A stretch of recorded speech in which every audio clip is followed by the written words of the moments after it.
Reimer, vamos a hacer la oración y vamos a empezar.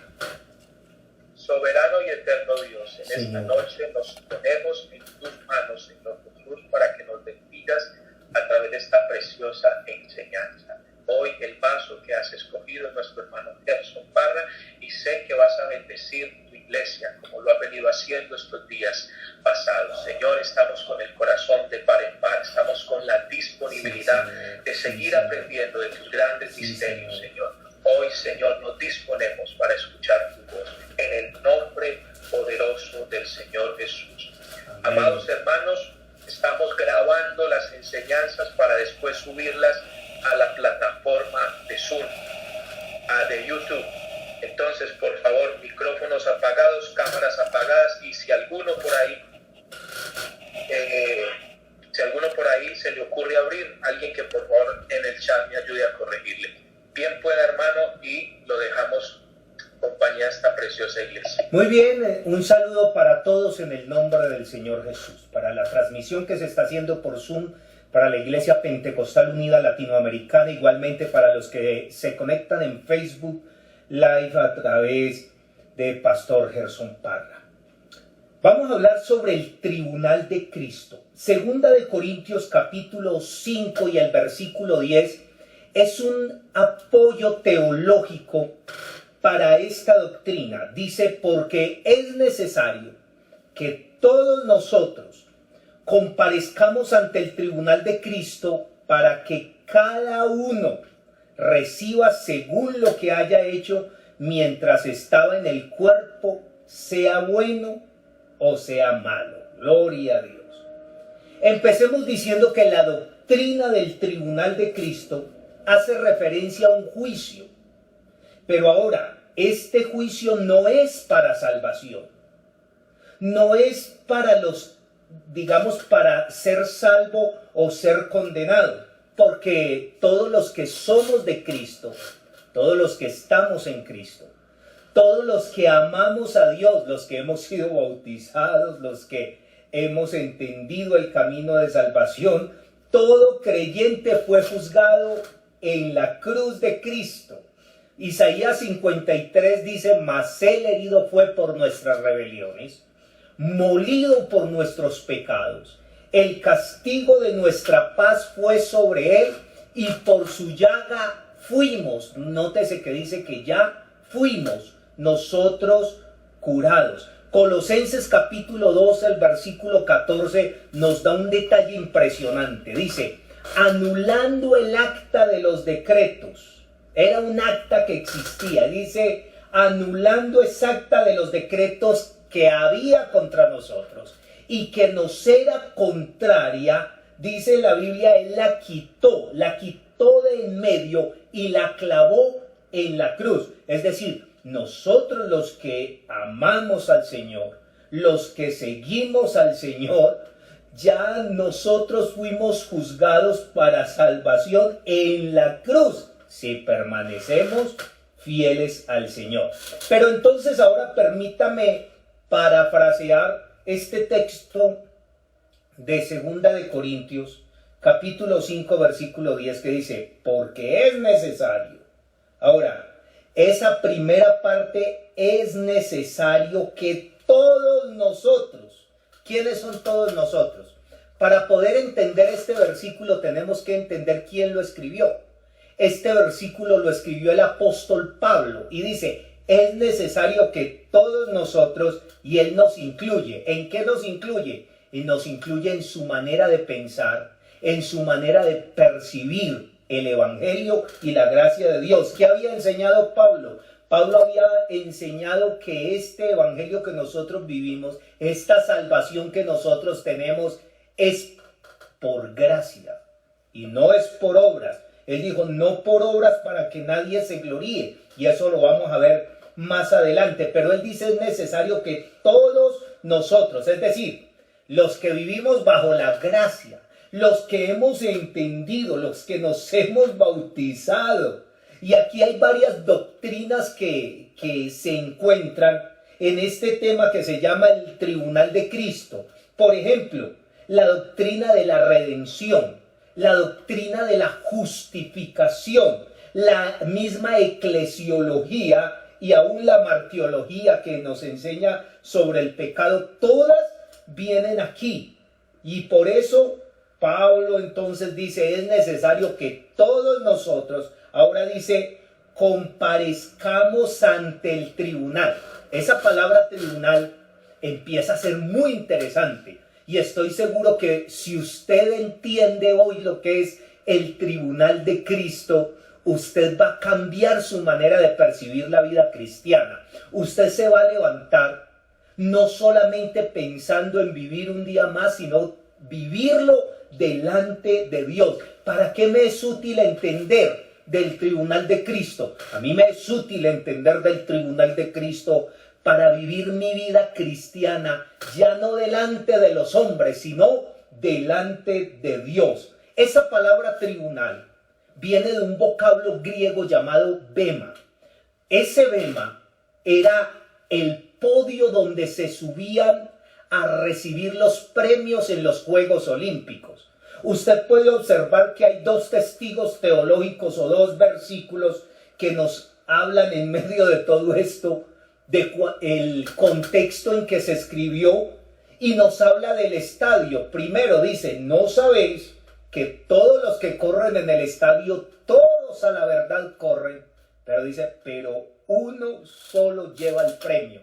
Y luego dice, corred de tal manera que lo obtengáis. Y 1 Corintios 9:25 dice, y todo aquel que lucha, de todo se abstiene. Y dice, ellos a la verdad, para recibir una corona corruptible. ¿Qué era la corona? Era una corona de olivo, que la persona que ganaba la recibía. Usain Bolt, un jamaiquino que es llamado el hijo del viento, dice, yo entrenaba 4 años para solamente competir 9 segundos. Ahora, nosotros corremos y tenemos que correr bien. Nosotros corremos toda una vida. ¿Para qué? Para recibir ya no una corona corruptible, sino una corona incorruptible. Volvamos al texto. Es necesario que todos nosotros comparezcamos ante el tribunal de Cristo, y dice, para que cada uno reciba. Vamos a la palabra reciba. ¿Qué es lo que vamos a recibir en el tribunal de Cristo? Vamos a recibir coronas, vamos a recibir galardones. Qué bonito es. Vamos a recibir tanto coronas, premios, galardones, pero también hay muchos, Dios quiera que no seamos nosotros, que van a recibir vergüenza, que van a tener pérdidas ante el tribunal de Cristo. ¿Por qué? Volvamos al versículo. Dice, para que cada uno reciba según lo que haya hecho. Y ese texto de Lucas 12:48 dice, mas el que sin conocerlo hizo cosas dignas de azote será azotado poco, pero todo aquel a quien se le haya dado mucho, mucho se le demandará. Y al que mucho se le haya confiado, mucho se le pedirá. Oiga, tenga muy en cuenta este principio para entender el tribunal de Cristo. Y ahora dice, para que cada uno reciba según lo que haya hecho mientras estaba en el cuerpo, sea bueno o sea malo. Vamos a Efesios 2:28, que dice, por gracia sois salvos, por medio de la fe. Y esto no de vosotros, pues es don de Dios. Y luego vuelve y dice, no por obras, para que nadie se gloríe. Pero ahora explica, dice, porque somos hechos hechura suya, somos creados en Cristo Jesús para buenas obras. Y es aquí donde toma sentido lo del tribunal de Cristo. ¿Por qué? Todos nosotros hemos sido creados con un propósito. A ver, usted no se ha puesto a pensar que nosotros nos malgastamos la vida de muchas maneras. No hemos llegado a pensar que a veces nos gastamos la vida ahorrando para tener una casa, ahorrando para tener un carro. Nosotros nos hemos intentado gastarnos la vida intentando conseguir fama. intentando conseguir dinero, pero hay mucho más. La Biblia nos enseña algo impresionante. Eclesiastés capítulo 3 y el versículo 11 dice: todo lo hizo hermoso en su tiempo. El Señor todo lo hizo hermoso. Y dice que ha puesto eternidad en el corazón del hombre, sin que llegue el hombre a entender la obra que Dios ha hecho. ¿Qué quiere decir esto? Esto lo que quiere decir es que Dios ha puesto eternidad en el corazón del hombre, porque Dios ha puesto un propósito y el propósito está allí.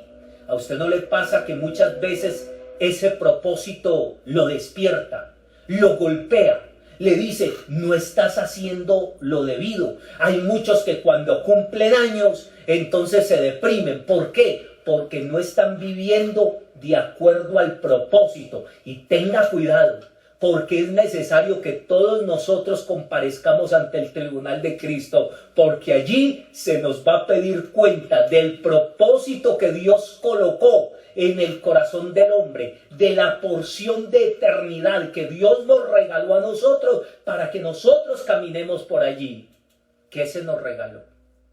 ¿De qué nos va a pedir el Señor cuentas? Si vamos a un tribunal, qué importante que sepamos a qué, para qué vamos al tribunal, cuál es, de qué tenemos que rendir cuentas.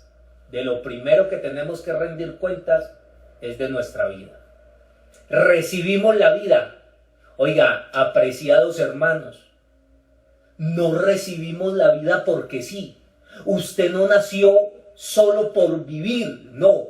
Dios no dijo: a ver, que exista gente y ya apareció. No, el Señor a cada uno nos regaló la vida. Ahora, Hechos capítulo 17, cuando Pablo estaba en el Areópago de Atenas, estaba predicando porque ellos estaban entregados a los ídolos, y dice que su espíritu se enardecía, pero en medio de todo, él se puso a mirar todos los altares. Entonces existía un altar para la diosa de la fertilidad, otro altar para el dios de la tierra, otro altar para esto. Y ellos allá en Atenas dice: y por si de pronto nos falta alguna divinidad, hagamos un altar para ese, al dios no conocido. Entonces Pablo, puesto en pie en medio del Areópago de Atenas, dice: varones atenienses, en todo observo que sois muy religiosos, porque pasando y mirando vuestros santuarios, hallé también un altar en el cual había una inscripción que dice: al Dios no conocido, al que vosotros pues adoráis sin conocerles, a quien yo os anuncio. Pero he traído este texto es porque quiero que analicemos lo que de allí sigue, el discurso que da Pablo acerca del sentido de la vida. Y él empieza diciendo: el Dios que hizo el mundo y las cosas que en él hay, siendo Dios del cielo y de la tierra, no es honrado por manos de hombres como si necesitara de ellos, porque al contrario, él es quien da a todos vida, aliento a todas las cosas, y de una sangre ha hecho el linaje de los hombres. Y luego dice: ¿para qué? Para que busquen a Dios. Déjeme decirle algo: un primer principio que tiene el sentido de nuestra vida es buscar a Dios.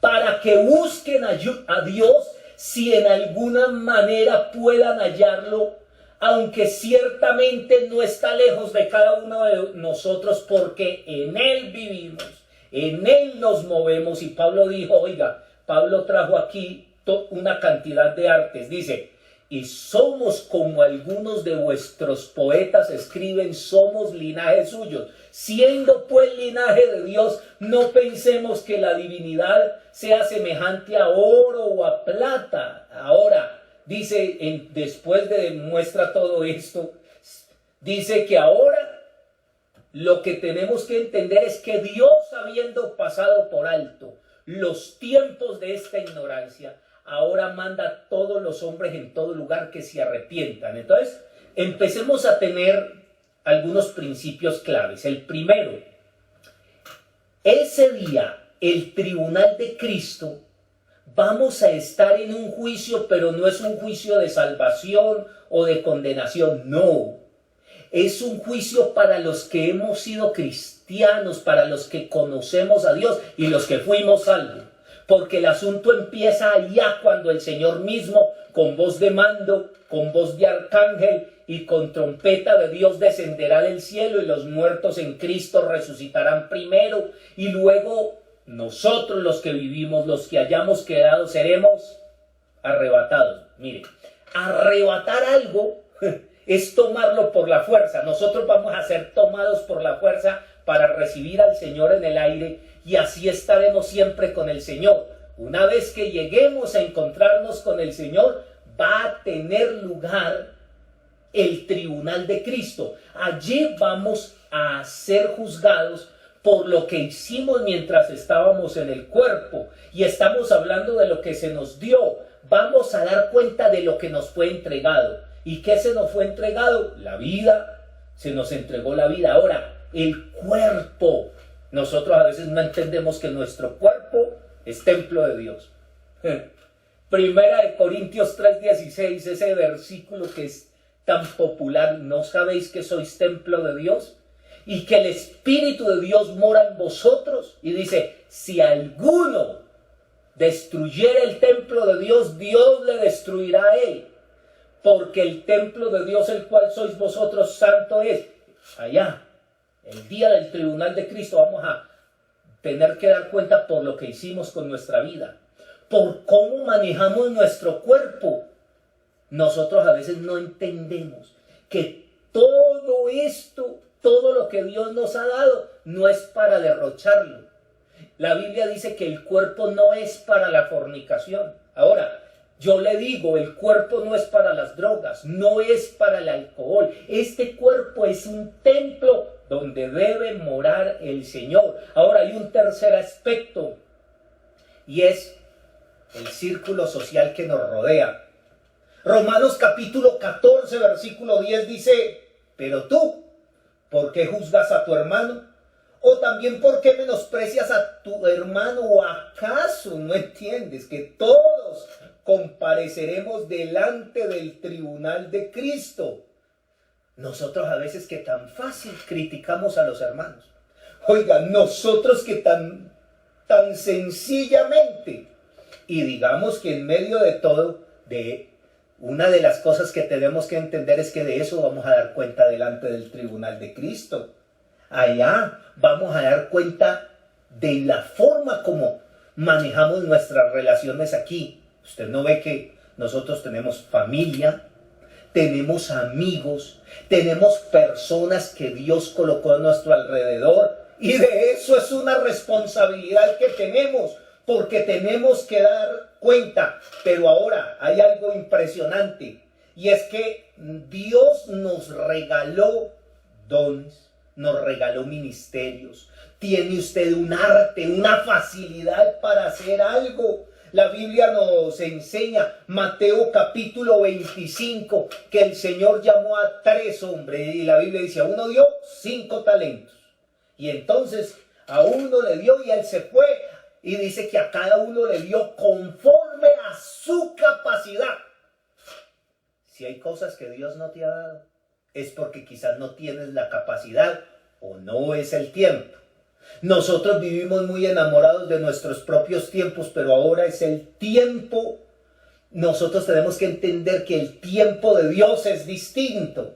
Y ahora le dio a unos 5 talentos, al otro le dio 3, al otro le dio 1. Bueno, hay diferentes puntos de vista de lo que se maneja. Primero, que nos dio conforme a la capacidad. Segundo, dio diferentes dones. Todos tenemos diferentes facilidades. Y a veces no entendemos que son cosas que nos las regaló Dios. Esto no es que usted nació con él. Ah, no, es que yo tengo un talento para cantar impresionante. Es que yo no sé, yo me metí a una escuela y lo adquirí. No, fue Dios. Toda buena dádiva y todo don perfecto desciende de lo alto, del Padre de las luces, en el cual no hay mudanza ni sombra de variación. Y ahora, la Biblia dice que a cada uno les fueron dados los talentos y cada uno empezó a negociar. El que tenía 5 fue y negoció y se ganó otros 5. Ahora, el que tenía 2 fue y negoció y se ganó otros 2, pero el que tenía 1 se puso a pensar, hombre, ¿qué tal que yo salga y me roben el talento? ¿Qué tal que entonces yo lo meta al banco y el banco de pronto ahora, con esta crisis que hay, se acabe? ¿O qué tal que me pase algo? No, yo más bien entierro el talento. Y es la historia de muchos cristianos. Muchas personas entierran su talento. Personas que viven testificando.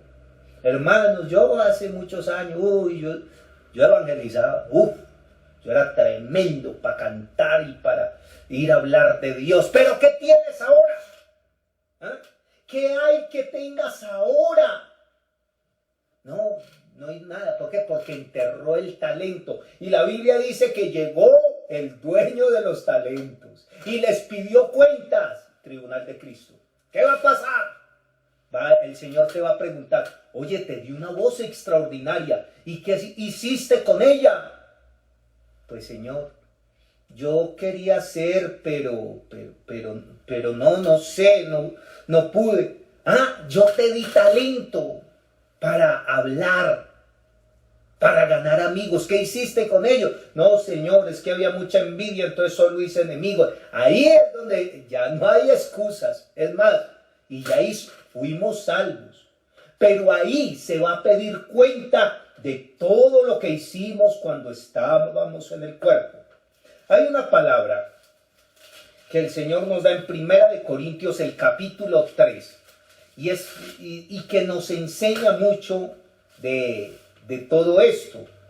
Pablo está hablando de lo que ellos están haciendo, porque es que en el tribunal de Cristo todo se desnuda. Y está hablando sobre un problema que había en la iglesia en Corinto, que unos decían, yo soy de Pablo, el otro decía, yo soy de Apolos. Pero Pablo viene y lo reconviene a todos y diciendo, ¿y ustedes por qué dicen yo soy de Pablo? ¿Por qué dicen yo soy de Apolos? No, Señor, todos somos servidores de Cristo. Yo sembré, Apolo regó, pero el crecimiento lo da Dios. Versículo 7 dice, así que ni el que planta es algo, ni el que riega, sino Dios que da el crecimiento.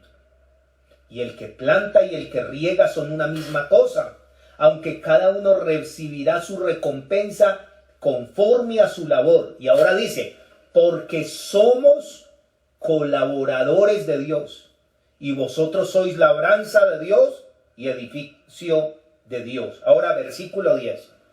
Conforme a la gracia de Dios que me ha sido dada, yo como perito arquitecto puse el fundamento, y dice, y otro edifica encima. Pero cada uno mire cómo sobreedifica, porque nadie puede poner otro fundamento que el que está puesto, el cual es Cristo. Y si sobre este fundamento alguno edificare oro, plata, piedras preciosas, madera, heno y hojarasca, la obra de cada uno será manifiesta, porque el día la declarará, pues por el fuego será revelada, y la obra de cada uno, cual sea, el fuego la probará. Y dice, y si permaneciere la obra de alguno que sobreedificó, recibirá recompensa. Y si la obra de alguno se quemare, él sufrirá pérdida. Y ahora dice, si bien él mismo será salvo, aunque así como por fuego. Qué impresionante. ¿Qué es lo que nos está relatando Pablo? Dice, bueno, vamos a mirar lo que estamos haciendo. Hay unos niveles de sobreedificación. Dice que hay unos que edifican, dice que con oro, plata y piedras preciosas. Pero hay otros que edifican madera, heno y hojarasca. ¿Qué diferencia hay entre el uno y el otro? Que el primer grupo son cosas que no son perecederas. Que aunque venga el fuego, si usted tiene oro, el fuego sobrevive al oro. Que si usted tiene plata o piedras preciosas, todo sobrevive al oro, pero la madera, el heno, la hojarasca no sobrevive. Se quema.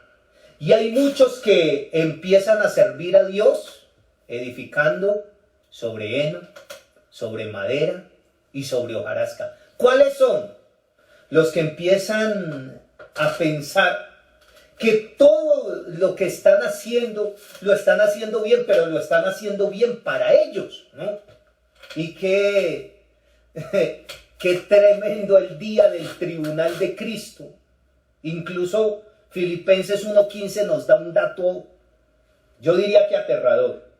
Dice, algunos a la verdad predican a Cristo por envidia y otros por contienda, ¿verdad? Pero dice, pero otros de buena voluntad. Hay muchos que hacen las cosas, ¿sabe para qué? Para ser vistos. Y la Biblia dice que esos ya tienen su recompensa. Hay unos que solamente predican, sirven al Señor, solamente para que los vean, porque quiero volverme famoso. Es más, hay muchos que vienen a la iglesia jugando a la religión. Yo voy para que el pastor vea que yo sí vine al culto, y es más, después del culto voy a ir a saludarlo para que él vea que yo sí vine. No, nuestra vida espiritual tiene que vivir y estar delante de Dios.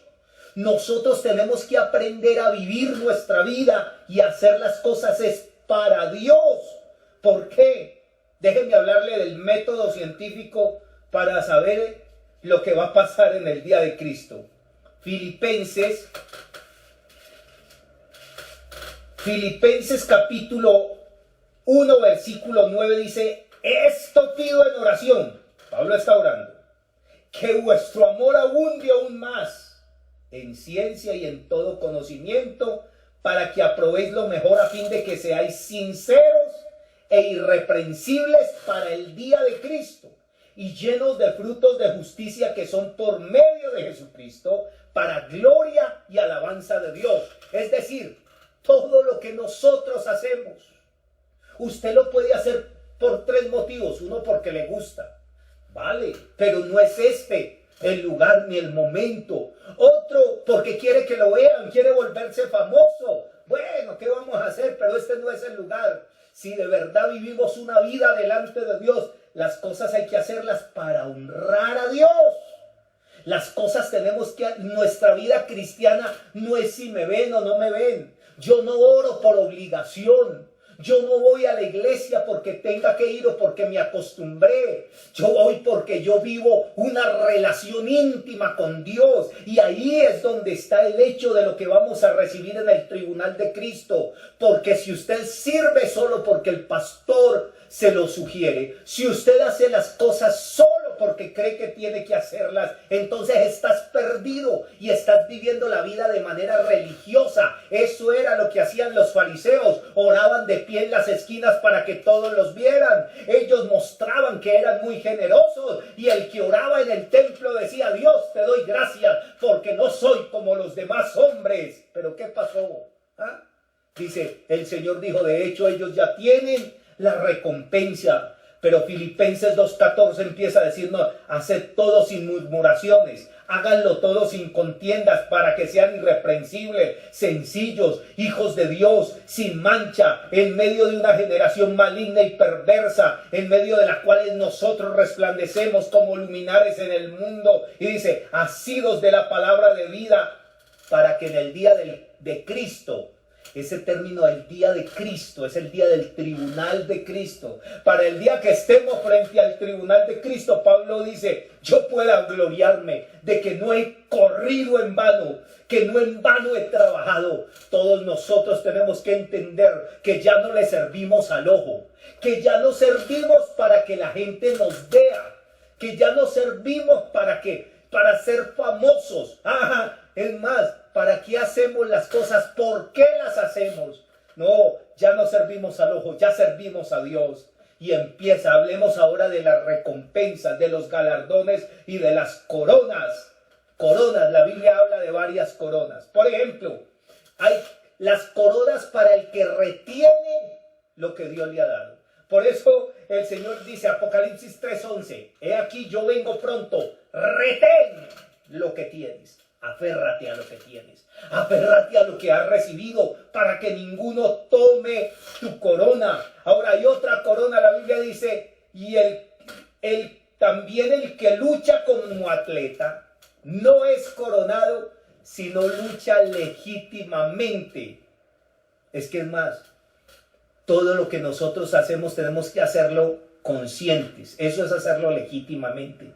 Porque nos hemos acostumbrado tanto a vivir en inercia que ya oramos y ni nos acordamos si oramos o no.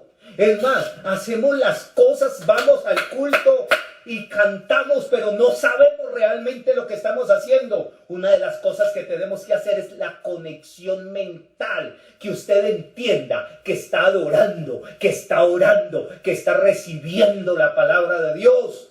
No podemos reunirnos, pero seguimos adorando. No podemos reunirnos, pero seguimos adorando al Señor, seguimos escuchando la palabra, seguimos aportando para la causa del Señor. Por eso, Pablo, cuando ya vio que lo iban a ejecutar, escribe una carta a Timoteo y le dice a Timoteo, porque mire que cómo es de bonito cuando uno sabe lo que le espera.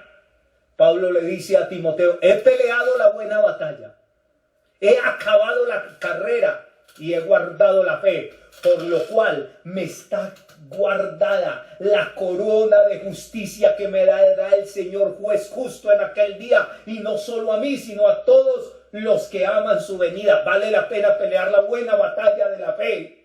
Hay otra corona para el que soporta la tentación. Bienaventurado el varón que soporta la tentación, porque cuando haya resistido la prueba, recibirá la corona de vida, la cual el Señor ha prometido a los que le aman. Claro que estamos en cuerpo que puede ser tentado.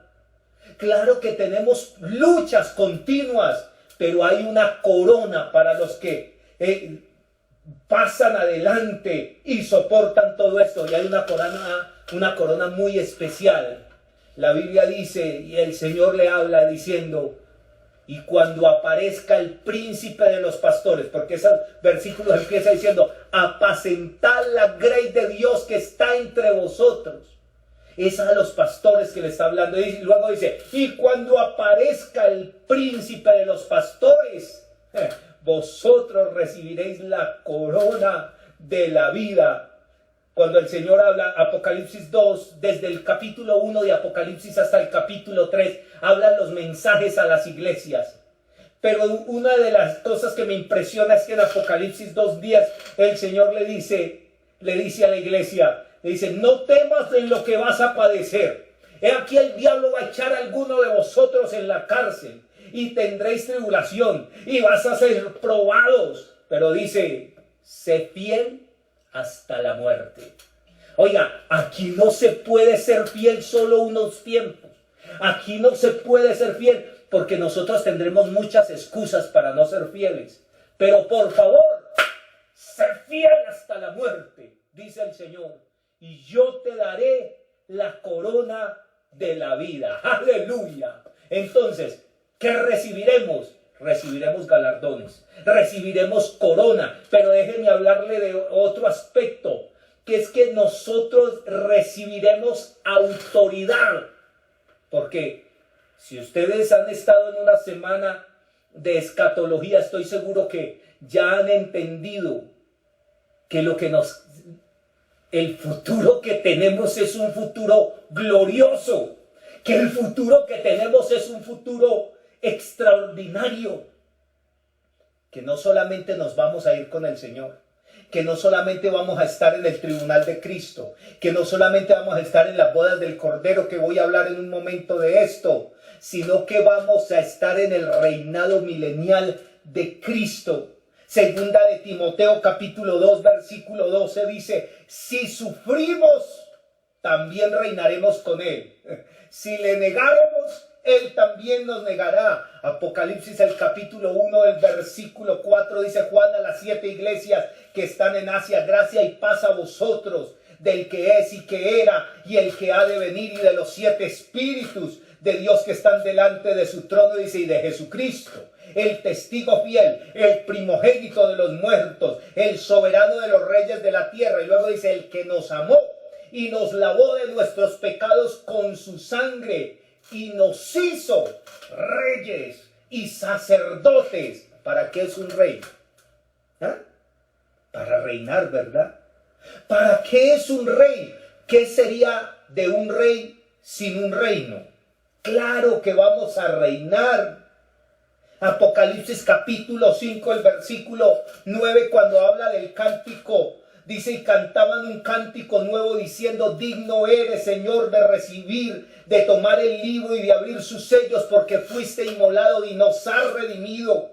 Aleluya, para Dios de todo linaje, pueblo, lengua y nación, dice, y nos has hecho para nuestro Dios reyes y sacerdotes. Y luego dice, y reinaremos sobre la tierra.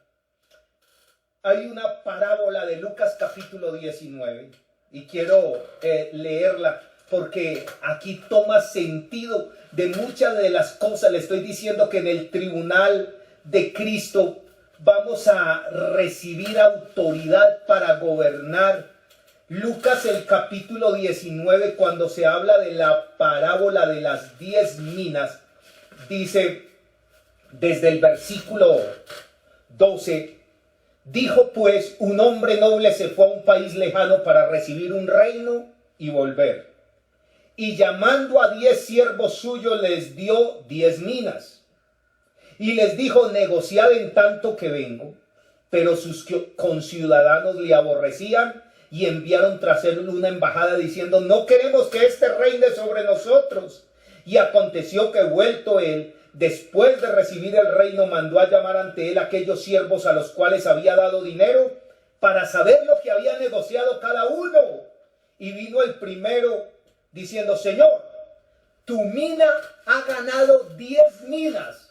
Él le dijo, está bien, buen siervo, por cuanto en lo poco has sido fiel, tendrás autoridad sobre 10 ciudades. Versículo 18. Vino otro diciendo, Señor, tu mina ha producido 5 minas. Y también a este dijo, tú también sé sobre 5 ciudades. Y vino otro diciendo, Señor, aquí está tu mina, la cual tenía guardada en un pañuelo, porque tuve miedo de ti, porque eres hombre severo, que tomas lo que no pusiste y que ciegas lo que no sembraste. Entonces él le dijo, mal siervo, por tu boca te juzgo. Sabías que yo era hombre severo y que tomo lo que no puse y que ciego lo que no sembré. ¿Por qué pues no pusiste mi dinero en el banco para que al volver yo lo hubiera recibido con los intereses? Y dijo a los que estaban presentes, quitadle la mina, dadle al que tiene las 10 minas. Y ellos dijeron, Señor, tiene 10 minas. Versículo 26. Pues yo os digo que a todo aquel que tiene se le dará, mas al que no tiene, aún lo que tiene se le quitará. Esta parábola habla que la recompensa del Señor para los que manejaron esas 10 minas, les dice el Señor, sé sobre 5 ciudades, sé sobre 10 ciudades. Si vamos a estar en un reino milenial, claro que vamos a estar con el Señor. Pero la Biblia dice, y reinaremos sobre la tierra. Si usted entiende el tribunal de Cristo, no desperdiciaría más su vida. Si usted entiende el tribunal de Cristo, no desperdiciaría lo que Dios le ha dado. Esas artes, esas habilidades que usted tiene, que son impresionantes, que usted no sabe de dónde vino, pero que estoy seguro que Dios se las regaló. Es más, estoy seguro que muchos de los que me están escuchando sienten el propósito de Dios adentro que late en su corazón. Sienten que a veces no les corre por sus venas sangre, sino candela. Porque Dios desde el cielo empieza a llamarlos. Y empieza a retomar el Señor, a mostrarles lo que Él quiere. A abrirles campos, a abrirle visión. Si usted entendiera el tribunal de Cristo en esta hora, estábamos hablando con mi esposa esta mañana y estábamos diciendo que si una persona entendiera el tribunal de Cristo, no desperdiciaría un minuto de su tiempo, sino que todo lo invertiría y empezaría a hacer las cosas mucho mejor. Empezaría a servir a Dios con toda su alma. Saldría, evangelizaría a su familia, evangelizaría a los que están alrededor, hablaría de Dios, mostraría a Dios en su vida. Pero ahora, ¿qué nos preocupamos? Por tener comodidad, buenos carros, buena casa, dinero en el banco, y por eso quizá el Señor nos hizo encerrar, para que volvamos a entender que esto no es así, que hay un propósito todavía mayor que Dios tiene. Dios no te llamó a una iglesia solamente para que te sientes en una banca. Dios te llamó con un propósito eterno, porque quiere hacer algo extraordinario. Y ahora, una vez pasamos el tribunal de Cristo y recibimos coronas o galardones, no se le olvide que hay otros que edificaron también con madera. Se quema la madera si pasa por el fuego. Heno, se quema el heno. Hojarasca, ¿cómo se quema la hojarasca? Seguro que sí. ¿Sabe por qué? Porque eran sobre edificación de cosas que no son muy valiosas. Hay muchos que sencillamente lo que más les interesa es que sean vistos. Pues yo le digo, estás edificando sobre heno. ¿Y qué va a pasar el día del fuego? El día del juicio se va a quemar. Y dice, y él sufrirá pérdida. Pero yo le invito, no sufra pérdida. Empiece a edificar sobre terreno firme. Empiece a edificar de la manera correcta. Ya no edifique sobre heno o hojarasca, no. Edifique sobre oro, plata y piedras preciosas. Porque quiero decirle que de ahí, de ese momento que pasaremos frente al tribunal de Cristo, el Señor nos va a pedir a cada uno. Porque eso es como en una graduación. Usted no ve que en una graduación, a pesar de que todos estamos juntos, nos llaman por el nombre a recibir el diploma. Y eso va a pasar el día de Cristo. Cada uno va a pasar. Ahí ya no es porque yo soy hijo, o porque yo soy fulano, o porque yo... No, delante de Dios no hay nadie que pueda estar en pie. Pero déjeme decirle que hay muchos que van a recibir vergüenza. Qué triste es que el Señor nos diga, te regalé una vida, te regalé dones maravillosos, puse en tus manos valores impresionantes y los escondiste porque te pareció mejor tener buena casa, buen carro, buena... No estoy diciendo con esto que usted no tenga derecho a tener una buena casa, claro. Pero déjenme decirle lo que dijo el Señor, más buscad primeramente el reino de Dios y su justicia, y lo demás vendrá por añadidura. Lo demás será una consecuencia, porque de ahí saldremos para las bodas del Cordero. Apocalipsis capítulo 19 empieza diciendo, gocémonos, alegrémonos y démosle gloria, porque han llegado las bodas del Cordero. Y su esposa se ha preparado, y a ella se le ha concedido que se vista de lino fino, limpio y resplandeciente, porque el lino fino es las acciones justas de los santos. Y luego dice, y el ángel me dijo, escribe, bienaventurado los que son llamados a la cena de las bodas del Cordero. Y me dijo, estas palabras son verdaderas de Dios. Tienen el sello de Dios. ¿Qué hay en una boda? En una boda hay un novio. Y es las bodas del Cordero. Porque el novio es el Cordero. ¿Y cuál es el Cordero? Jesucristo. Juan el Bautista da testimonio y dice que cuando él fue enviado a bautizar, le dijeron, sobre quien veas descender el Espíritu Santo en forma corporal, como de paloma, ese es el que bautiza en Espíritu Santo. Y dice, y por eso vine yo bautizando como señal. Y dice, y yo doy testimonio. Por eso Juan al otro día, cuando lo vio, lo señaló y dijo, he aquí el Cordero de Dios que quita el pecado del mundo. Ahora, en un matrimonio hay un novio, pero también hay una novia. Permítame mostrar lo que la Biblia dice del matrimonio. Efesios capítulo 5 nos hace una analogía, una comparación entre el matrimonio y la relación de Cristo con su iglesia. Y dice, porque el marido es cabeza de la mujer, así como Cristo es cabeza de la iglesia, la cual es su cuerpo y él es su Salvador. Dice, así que como la iglesia está sujeta a Cristo, las casadas lo estén a sus maridos en todo. Ahora, dice, porque somos miembros, gloria a Dios, de su cuerpo y de su carne. Y luego termina diciendo este capítulo, por lo demás cada uno de vosotros ame también a su mujer como a sí mismo. Y luego que Pablo explica todo esto, dice, grande es este misterio, mas yo digo esto de Cristo y la iglesia. Ahora, la iglesia, la novia es la iglesia. Somos la novia de Cristo. Ya vienen las bodas. ¿Y cómo está una novia que ya sabe que vienen las bodas? ¿Ah? Está contenta, ¿verdad? Una novia cuando ve que el matrimonio se acerca, la novia está contenta. La iglesia tiene en este tiempo que estar feliz, porque ya vienen las bodas del Cordero. Aleluya. Y la Biblia dice, y a ella se le ha concedido que se vista de lino fino, limpio y resplandeciente, porque el lino fino es las acciones justas de los santos. Y permítame hablar de un matrimonio judío. En el matrimonio judío, la costumbre era que el matrimonio estaba dividido en 4 grandes etapas. Lo primero era el pago de la dote.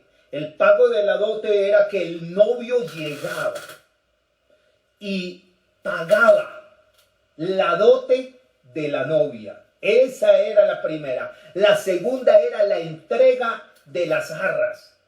La entrega de las arras, de acuerdo al momento, era o bien nosotros ahora lo hacemos con un anillo. Ellos los hacían entregando las 10 dracmas. Se entregaban 10 dracmas. Gloria a Dios. Ahora, lo tercero era que el novio llevaba a la novia a la casa de su padre. Gloria a Dios. Y finalmente era que en esa familia se invitaban a todos los conocidos y no conocidos para el matrimonio. Podríamos mostrar nosotros que lo mismo pasó. Por eso, cuando usted lee el matrimonio de las 10 vírgenes, hay algunos que no lo entienden. Dice que el reino de los cielos es semejante a 10 vírgenes. Y entremos entonces. El matrimonio fue constituido por Dios cuando el hombre era un inocente. Cuando dijo, por esto dejará el hombre a su padre y a su madre y se unirá a su mujer. Y los dos serán una sola carne. Llegaba la costumbre judía del pago de la dote. Ahora, Cristo pagó por la iglesia. ¿Cómo? Primera de Corintios 6:20 dice, porque habéis sido comprados por precio. Glorificad a Dios en vuestro cuerpo y en vuestro espíritu, los cuales son de Dios. Aleluya. El Señor pagó con su sangre. Nos limpió. Y es más, nos dice, y nos santificó. Ahora, lo segundo, la entrega de las arras. Por eso el Señor, cuando se habla de la historia de la mujer que pierde una dracma, dice, ¿qué mujer que tiene 10 dracmas? Si pierde una, no, primero enciende la luz, barre la casa y busca con diligencia hasta encontrarla. Porque si le entregaron 10 dracmas, era el novio que había entregado. ¿Qué hacían las mujeres cuando recibían las 10 dracmas? Hacían una diadema y se la colocaban en la cabeza. Y la mujer salía y la lucía en su cabeza con orgullo. Como quien dice, ya tengo dueño, ahora sí. Pero había un peligro. ¿Sabe cuál? De que también las mujeres rameras salían a la calle, pero no llevaban 10 dracmas, llevaban 9. Entonces, si la mujer que estaba desposada pierde una dracma, ¿qué pasaba? Iba a ser tenida por ramera. Y por eso la Biblia dice que ella se levantó, encendió la luz, barrió la casa, buscó con diligencia, y una vez que encontró la dracma, hasta llamó a los vecinos y hizo una fiesta y dijo: gozaos conmigo, porque he encontrado la dracma que se me había perdido. ¿Cuántas veces nosotros perdemos cosas valiosas? Perdemos la presencia de Dios, perdemos cantidad de cosas que nos ha regalado Dios y estamos tranquilos. Hoy es tiempo de despertar, porque ya se oye la voz del Señor que está a las puertas. Y por eso la entrega de las arras. En él también vosotros, habiendo oído la palabra de verdad del evangelio de vuestra salvación, y habiendo creído en él, fuisteis sellados con el Espíritu Santo de la promesa, que es las arras de nuestra herencia, hasta la redención de la posesión adquirida. Luego, lo que pasaba era que se llevaba la novia a la casa del padre. El novio llegaba, y dice que muchos lo acompañaban con antorchas. Por eso la novia tenía que estar esperando con la lámpara encendida. Y la Biblia dice que 5 de ellas eran prudentes, pero 5 insensatas. Las insensatas tenían lámpara, pero no tenían aceite. Y si no tenían aceite, no podían ir a las bodas, porque deberían llevar la lámpara para caminar en el camino. Y llegó el momento en que se oyó el clamor: allí viene el esposo, salid a recibirle. Y por eso las vírgenes que estaban preparadas entraron con el Señor en las bodas. Pero llegaba el momento en que ya el padre de la casa convocaba a todos, porque decía: se llegó el momento, ahora sí, tenemos ahora sí listo todo para la boda, vengan todos. Y era una celebración de 7 días. Por eso cuando usted oye que Jesús fue a las bodas de Caná de Galilea y en el tercer día se había acabado el vino, apenas estaba empezando la fiesta, porque la fiesta duraba 7 días. Déjeme decirle que nosotros también, cuando seamos arrebatados delante de la presencia del Señor, vamos a tener unos días de gloria en las bodas del Cordero. Por eso vale la pena estar preparado. Por eso vale la pena estar atentos. Vale la pena que cada uno de nosotros entendamos que si tenemos hoy esta oportunidad, vivamos nuestra vida pensando que vamos a estar en el tribunal de Cristo, que vamos a tener que responder por todo lo que ha pasado, que vamos a vivir cada día, oiga, delante de Dios. Que ya vendrán tiempos seguramente, porque si usted le sirve a Dios, usted va a tener una recompensa de parte de Dios. Pero preocúpese por buscar primero el reino de Dios. Que no vaya a pasar que cuando usted llegue a la presencia de Dios, dígale: Señor, pero es que yo servía mucho. Señor, pero es que yo hacía mucho. Pero el Señor dirá: pero es que la intención de tu corazón era solamente hacerte popular. Mostrar que tú eras alguien. Mostrar que tenías talento. Por eso lo más importante no es lo que usted cree que es. No. Lo más importante es lo que Dios ha hecho de usted. Lo más importante es que el propósito de Dios se cumpla en nuestra vida. Es que el día que el Señor llegue nos haya siendo así. Estos días hemos vivido pensando en que la venida del Señor está bien cerca. Y estos días que mi esposa me decía: se siente la venida del Señor cerca. Digo: ¿qué vamos a hacer? Y le dije: claro, vamos a vivir este día esperándolo, pero vamos a vivir programados por si no viene, porque hay que seguir ganando almas, porque hay que seguir amándolo a Él, hay que seguir sirviéndolo a Él, hay que prepararnos y ser mejores, porque el propósito de Dios se tiene que cumplir en nuestra vida. El Señor cumplirá su propósito en nuestras vidas. Esa palabra del Salmo 138:8 dice: Jehová cumplirá su propósito en mí. Tu misericordia, oh Jehová, es para siempre. No desampares la obra de tus manos. Entonces pidámosle al Señor en esta hora que el Señor nos permita cumplir el propósito, Que el Señor nos permita conectarnos con el propósito que Dios nos ha hecho.